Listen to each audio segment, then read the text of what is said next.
A paz do Senhor Jesus, que a mão poderosa do Senhor possa estar estendida em todo o tempo sobre ti e sobre os teus. Mas vamos de reflexão da palavra do Senhor, mais uma meditação para refrigerar a nossa alma e termos a certeza que o nosso Deus, Ele sempre está conosco. 2 Reis, o capítulo 13 e o versículo 15, que diz assim: E Eliseu disse: toma um arco e as flechas.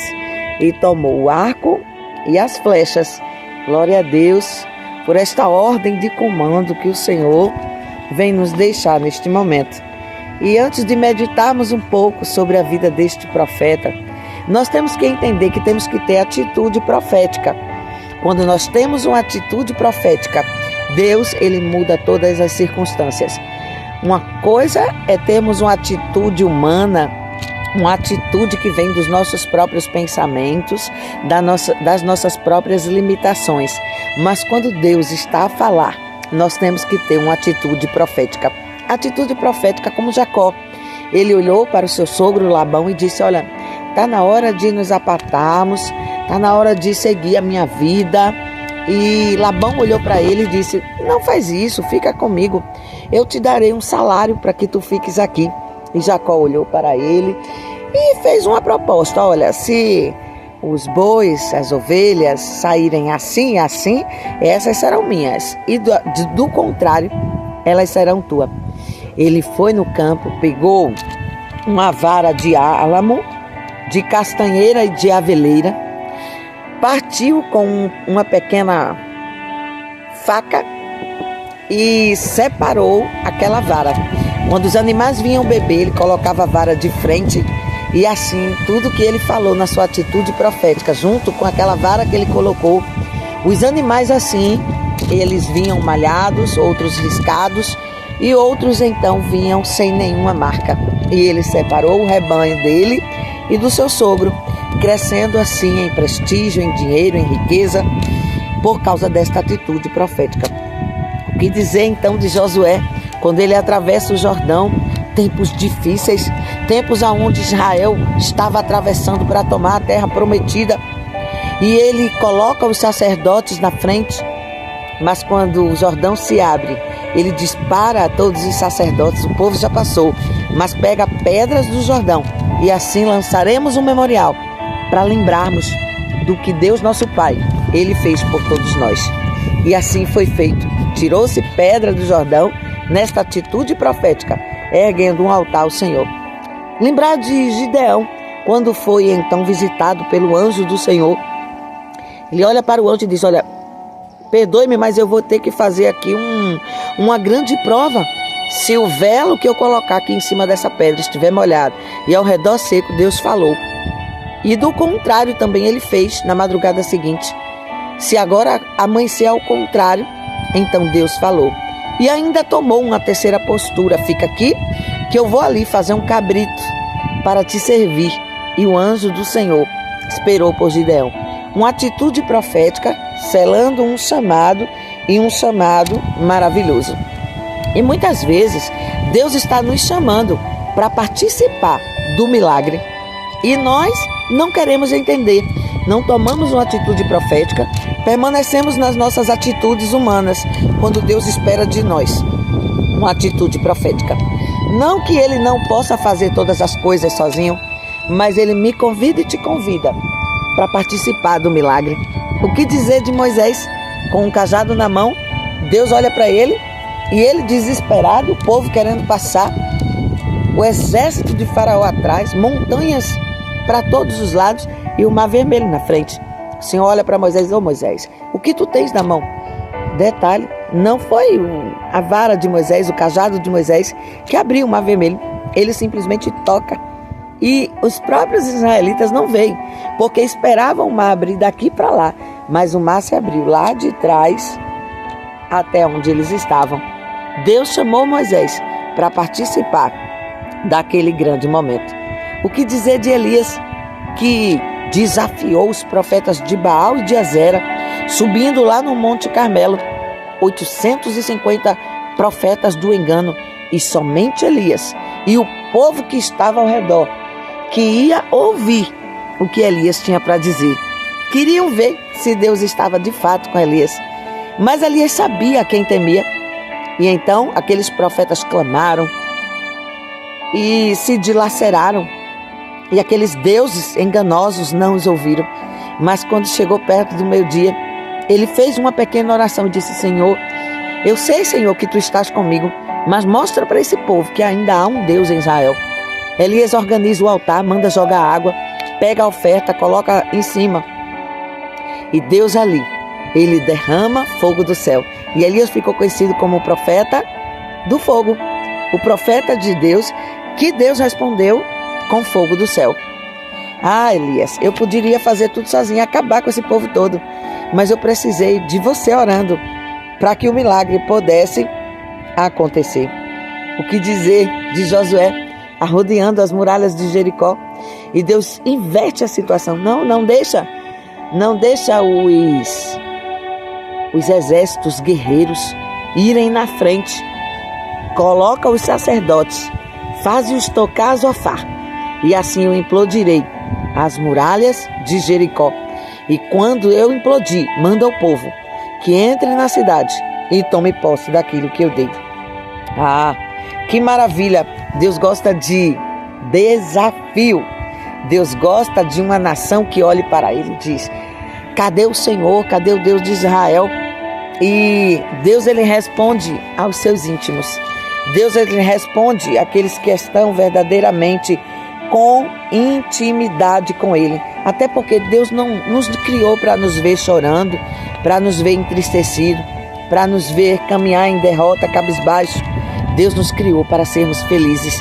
Deus nos criou para nos dar a vitória completa, a restauração completa das nossas vidas. E aqui na leitura que fizemos, nós observamos um grande profeta de Deus. E nós observamos o seu fim. Eliseu está muito doente. Eliseu está no seu leito de morte. E dali a pouco tempo ele partiria. Mas o que dizer do grande Eliseu? Que um dia Elias o encontra lá numa junta de boi. E o chama e o convida: vem, vamos servir a esse Deus que é maravilhoso. E Eliseu diz: só um minutinho, deixa eu me despedir aqui da minha família para seguir o meu chamado. Ele não sai de perto de Elias. Ele quer aprender com verdadeiramente quem é servo do Senhor. Quem tem algo de bom para lhe ensinar e o que tem para lhe ensinar. Muitas vezes insistimos em permanecer ao lado de quem não tem nada para nos ofertar espiritualmente e só temos prejuízo. Elias, ele ficou o tempo todo ensinando ao profeta Eliseu. E quando Elias parte em um torvelinho de fogo para o céu, ele antes diz assim: olha, vai para tal lugar que eu vou ali. Não, jamais eu me apartarei de ti. E quando o torvelinho de fogo desce do céu e envolve Elias, Eliseu olha para cima e diz: meu pai, cavalos e cavaleiros de fogo. E Elias olha para ele e diz: o que é que tu queres? Dize-me. Ele diz: eu quero uma porção dobrada do teu espírito. E Elias então sacode a capa para Eliseu. E esse charvão de Eliseu ficou famoso em todo Israel. Ele pega a capa de Elias com muito cuidado. E quando ele vai voltar para o local onde eles estavam, e ele pega a capa de Elias e ele diz: onde está o Deus de Elias? O Jordão se abre e o profeta passa a pés enxuto. Este é que é um Deus maravilhoso, um Deus poderoso. Quantos milagres o profeta não fez? Fez o machado flutuar, tirou a morte da panela jogando farinha. Quantas coisas maravilhosas Deus não revelou àquele profeta. E dizia: olha, não vai para o oriente, vai para o leste, porque o exército inimigo está vindo por ali. E os reis ficavam: quem dentre nós está nos entregando para a nação de Israel? Nós não conseguimos pegá-los. De uma forma surpreendente, era o Deus de Eliseu, que falava para ele, e ele dava conselhos aos reis de Israel. E os reis de Israel ouviam o que o profeta dizia. E assim o profeta Eliseu ficou conhecido sobre todos os reinos. Mas chega agora o seu momento. Toda história miraculosa, toda escola e toda a história tem um final feliz. A escola de Eliseu com Elias teve um fim e agora estava terminando a escola de um grande profeta, de um grande milagre que Deus usou sobre a terra. E aí um dos reis perversos, violento, terrível, soube que Eliseu estava doente, mas sabia que o Deus Todo-Poderoso habitava naquele profeta e que bastava uma palavra e Deus resolveria todas as coisas. O seu pai, que antecedeu a ele, acabou com o exército de Israel. Jeoás estava muito preocupado, porque de ímpeto vinham os inimigos de Israel para atacar aquela nação. Eram os sírios. E ele observa e lembra que ele precisava, naquele momento, de uma cobertura espiritual que ele não tinha. O rei era violento, era cruel e não queria saber de Deus. E ele lembrou que Deus, o Deus que ele ouviu falar, o Deus do profeta Elias, o Deus do profeta Eliseu, era um Deus soberano que fazia e operacionava tudo em todos. Um Deus que não quebra princípios, podendo até quebrar princípios, mas a sua soberania, porque ele sabe tudo em todos, não deixava ele quebrar aquela soberania. Um Deus de princípios, um Deus de integridade, um Deus que ordenou a lei e os fez e a fez cumprir e a fez valer. Jeoás, então, não era filho do profeta, mas ordenou através da paternidade espiritual, porque quando ele entra na casa do profeta, ele clama: meu pai, meu pai.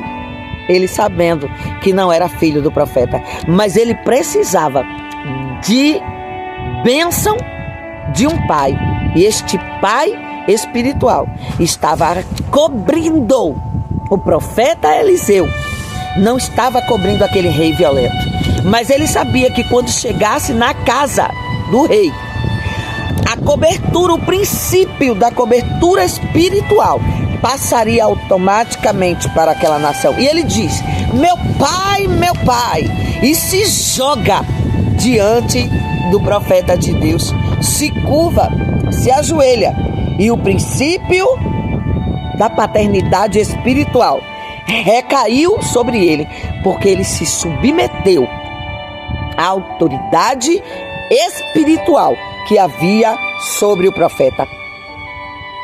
Muitos estão partindo da casa do Senhor sem cobertura espiritual. Pode ir. E muitas vezes não pede a bênção para se desligar do ministério. E pode. Agora, aonde vai chegar? Sem a bênção, os projetos não são concretizados. E aí sai batendo o pé: vou me embora mesmo, vou resolver a minha vida. E até pode. Agora, aonde vai chegar e os projetos, como vai acontecer, não sabemos. Precisamos da cobertura espiritual do nosso Pai, que é o Pai Celestial. E ele diz: meu pai, cavalos e cavaleiros de fogo. Ele estava dizendo: sabe, profeta, eu estou vendo você aí no fim. Sua história está terminando. Os milagres terminarão vindos da tua cobertura.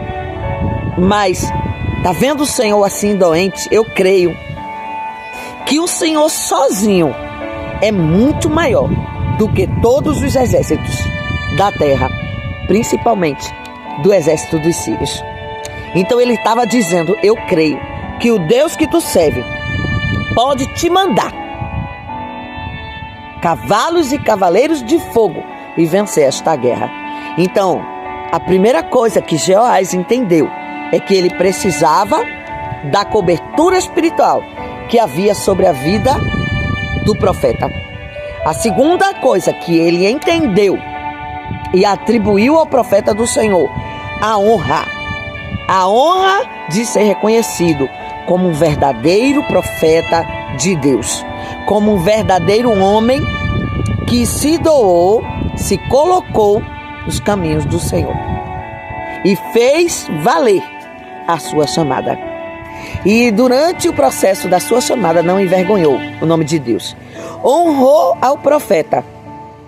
Era ele dizendo: eu não posso, na minha incredulidade, no meu grau de violência, mas o Senhor, o Deus que está contigo, que pode tudo em todos, eu atribuo a honra de ser o Deus de Israel. E automaticamente Deus começou a ver a humilhação do rei Jeoás. O profeta olha para ele e diz: pega o arco e as flechas. No plural, pega o arco e as flechas. O rei pegou o arco, pegou a sua aljava cheia de flechas. E Eliseu, em seu leito de morte, enteça o arco e o receta. E quando ele prepara o arco para atirar, ele diz: abre a janela. Haverá sempre uma janela aberta para que eu e você visionem o que Deus quer além. Ele diz: abre a janela. E o rei abre a janela. E ele diz: pegou o arco e a flecha do livramento do Senhor. Flecha do livramento do Senhor. O profeta entendeu que o rei veio buscar uma vitória na guerra. Mas para ter vitória na guerra, tem que reconhecer o princípio de paternidade espiritual. Tem que reconhecer a honra devida ao Senhor. E tem que entender que uma atitude profética vai fazê-lo ganhar a guerra. Pega o arco e as flechas, mas abre a janela. Abre a janela para o oriente. E agora vem cá. Quando o rei prepara o arco e a flecha, o profeta de Deus, o homem de Deus, coloca a sua mão sobre a mão do rei e diz: atira a flecha do livramento do Senhor. O rei atira uma, o rei atira duas, o rei atira 3 vezes. E o que ele ouve? A voz de comando. Ah, quantas vezes Deus está falando conosco. Quantas vezes Deus tem usado a sua palavra e seus profetas para falar conosco. E nós nos tornamos como que nécios, esquecidos. Nós não nos permitimos compreendermos aquilo que Deus está passando para nós. Ele ouve a voz de comando, abre a janela e pega o arco e as flechas. E quando ele pega aquelas flechas, que a janela já está aberta, o profeta coloca as suas mãos sobre ele. Ele entende que é a mão da autoridade de Deus. E ele atira. Ele atira 3 vezes. E o profeta olha para ele e diz: não é possível. Você recebeu uma ordem para atirar as flechas do livramento. Se tu tivesses atirado 6, 7 vezes, tu acabaria com os sírios de uma vez por todas. Mas tu jogasse somente 3 vezes. E ele parou. E aqui nós entendemos. Se a ordem foi: atira as flechas, pega o arco e atira as flechas, era para continuar atirando tantas vezes quanto fossem necessárias. Quando Deus me der uma ordem, te der uma ordem, que nós possamos cumprir, haverá sempre uma janela aberta. Princípios da soberania de Deus, Pai de toda autoridade. A Ele a honra, o poder. A Ele o comando de voz que nos instrui, que nos orienta. Ele sempre dá a direção certa do que devemos fazer. E princípio de autoridade. Pega o arco e as flechas. Deus sempre falará com o seu povo sobre a terra. Quando ele precisar falar com alguém na terra, ele não vai procurar o diplomata, o poliglota, o homem milionário. Ele procurará os pequenininhos no meio do seu povo. Ele falará com a sua igreja sobre a terra. E muitas vezes, nós queremos desistir desse chamado. O profeta de Deus, depois que fala com o rei, ele morre. E quando um soldado é jogado sobre a sua cova, o jovem levanta-se até na morte. Havia poder nos ossos do grande profeta chamado Eliseu. E muitas vezes alguém olha para mim e para você e pensa que nós esquecemos dos princípios de soberania de Deus.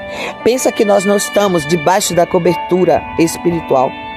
Pensa que o Senhor não vai nos honrar, porque a honra dele está sobre a nossa vida como nós obedecemos, e os homens honram os seus filhos sobre a terra. Pensa que nós não estamos ouvindo mais o comando de voz do Senhor, que desistimos de obedecer a sua voz.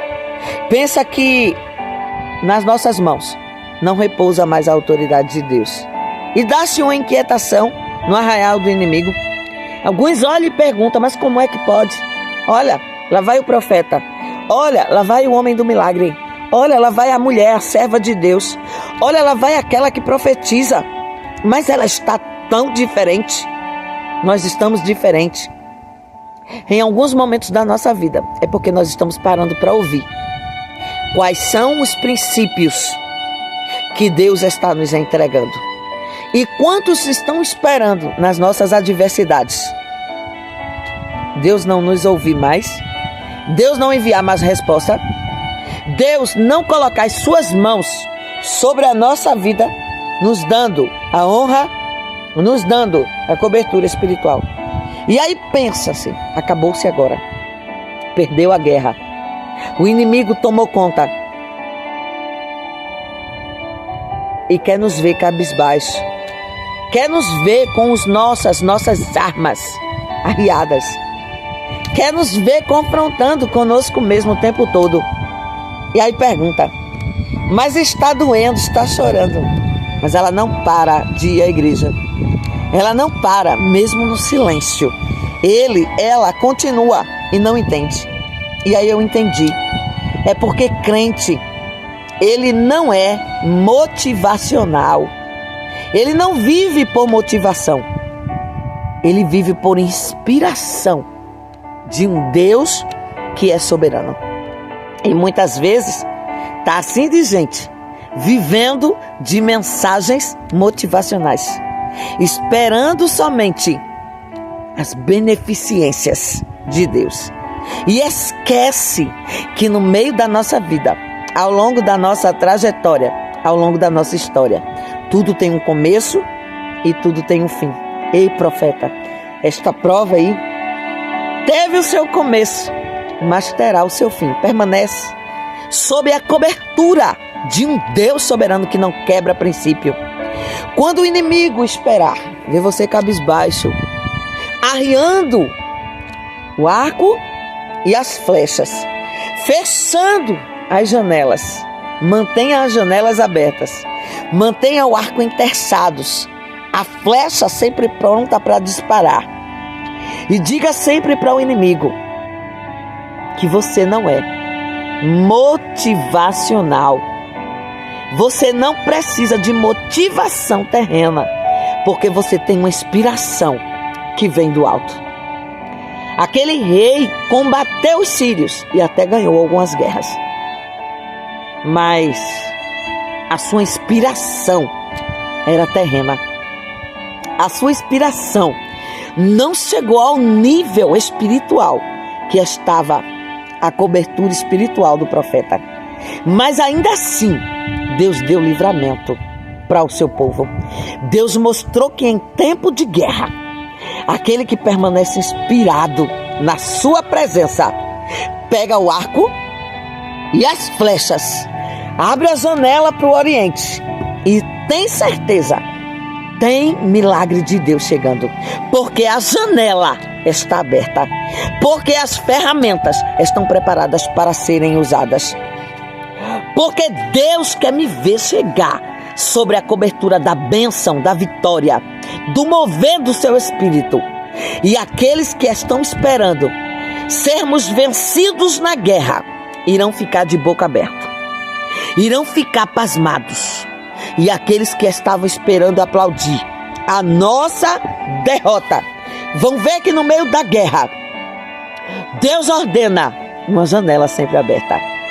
E que aquele que é inspirado por Deus continua na oração, continua no jejum, continua no louvor, continua na humildade. E quando o Senhor der a voz de comando, atira, ele vai atirar e vai acertar o alvo do inimigo. O inimigo não vai nos vencer, porque nós temos princípios. Nós temos paternidade espiritual.